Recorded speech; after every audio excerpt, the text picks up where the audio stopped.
സാഗരം തേടുന്ന നദികളെപ്പോലെ അമ്മയെ തിരയുന്ന പൈതങ്ങളെപ്പോൽ സാഗരം തേടുന്ന നദികളെപ്പോലെ അമ്മയെ തിരയുന്ന പൈതങ്ങളെപ്പോൽ പല കോടി മാനവകുലങ്ങൾ തേടുന്നു ഒരു മൗന ബിന്ദുവായി മറയുന്നു സത്യം മനുഷ്യന്റെ കൈകൾ വിലങ്ങിട്ടു നിർത്തും വികാരങ്ങൾ മൂടും സ്വരങ്ങൾക്കുമീതെ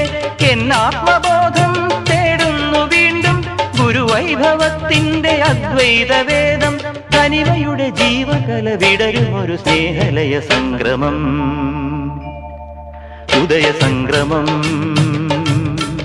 പ്രണവതാളത്തിലുണരുന്നിതാ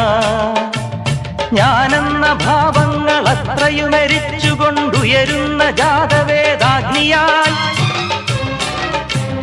അദ്വൈത മന്ത്രങ്ങൾ അഖിലാണ്ട ചൈതന്യമേകമെന്ന